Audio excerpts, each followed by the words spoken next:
देखिए, मुझे अधिकृत तौर पे तो ना कोचिंग सेंटर से कोई जानकारी मिली, ना प्रशासन या पुलिस की तरफ से कोई फ़ोन आया। लेकिन मैं न्यूज़ देख करके खुद ही जा करके वहाँ पे अप्रोच किया। तो वहाँ पहुँचने के बाद डीसीपी साहब थे मेरे ख्याल से। जब नाम पूछा उन्होंने मेरा, मैंने बच्ची का नाम बताया, तो बोले कि एक बार आप जो है आरएमएल में जाकर देख लीजिए। तो रात तकरीबन 2:30 बजे मैं यहाँ आ गया था। तो मोचरी में 3 बच्चों की डेड बॉडी रखी थी, 2 बेटियाँ थीं और 1 लड़का था। तो उससे मैंने कहा कि मैं एक बार मुझे चेहरा दिखा दो, मैं पहचान लूँ। तो बोला सर ये पुलिस केस है, हम दिखा नहीं सकते। फिर बोला एक पेपर है मेरे पास, आप उसको देखना चाहें देख लें।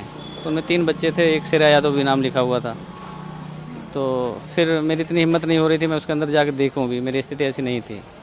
फिर मैं बाहर आके गाड़ी में बैठ गया। फिर सुबह तकरीबन 6 बजे, साढ़े 6 बजे के बाद दोबारा गया मैं। तो मैंने कहा भैया आप तो दिखा दो, रात में तो आप मना कर रहे थे, रात में नहीं दिखा सकते। तो बोले अभी जब तक पुलिस नहीं आएगी, आईओ नहीं आएंगे, तब तक हम नहीं दिखा सकते।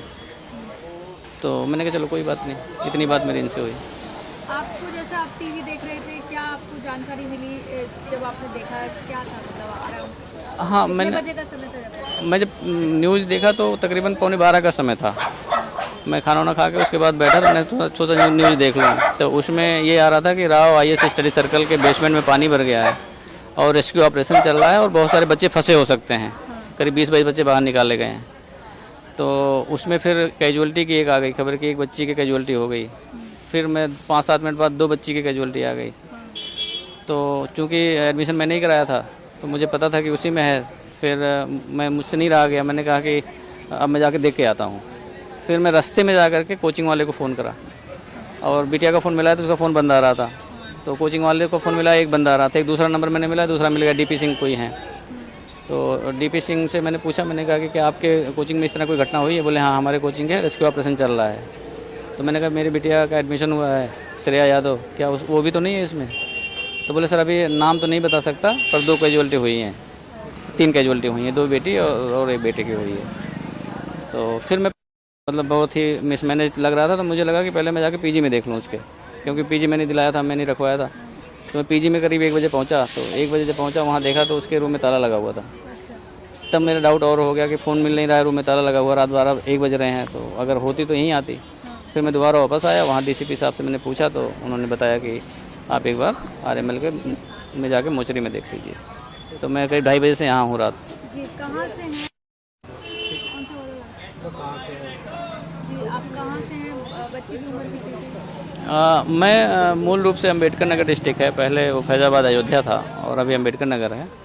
और वो मेरी भतीजी है, श्रेया नाम है उसका, और मैं यहाँ गाज़ियाबाद में रहता हूँ खुद। तो कितने महीनों पहले कराया था आपने? 4-5 महीने हो गए, मई जून में एडमिशन उसका कराया था मैंने। अभी क्या माता पिता को बता दिया कौन कौन परिवार से आ रहे हैं? नहीं, आने का तो कोई नहीं आएगा परिवार से जो अम्बेडकर नगर में है। यहाँ पे मेरी सिस्टर रहती हैं और मेरी धर्मपत्नी खुद हैं। बाकी जो मेरे और सर्कल के लोग हैं, मेरा भतीजा रहता है, तो लगभग आधी फैमिली यहीं है, वो सब लोग आ रहे हैं। बाकी गांव वाले जो आने के कारण मैंने उनको मना कर दिया कि हम वापस वहीं आएंगे। क्या कहेंगे, क्योंकि काफ़ी उम्मीदों से आपने आईएएस बनने के लिए भेजा था और ये खबर सुनने को मिली, तो क्या कहेंगे? देखिए मैम, ऐसा है कि इस तरह की घटनाएं जब होती हैं, मतलब किसी वजह से किसी की जान चली जाए, बिना किसी कारण की जान चली जाए किसी की, मतलब बदइंतजामी से, और एक जान की कीमत तो वो जानता है जो माँ बाप जिस बच्चे को पैदा करते हैं, पालते पोसते हैं, बड़ा करते हैं, तो उसकी पीड़ा तो वही जानते हैं। अब जो सिस्टम की जिम्मेदारी है वो सिस्टम को अपनी जिम्मेदारी को लेना चाहिए।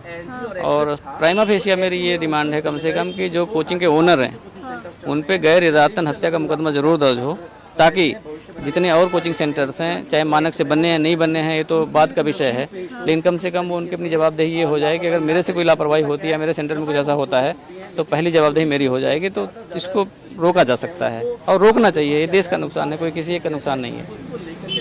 जैसे आपने एडमिशन कराया था तो आपने देखा था कि जैसी व्यवस्था वहाँ पर है बेसमेंट में से कोई आता है, मान लो मैं यूपी से आ रहा हूँ या बिहार से आ रहा हूँ, तो वो कोई मानक नहीं चेक करता है।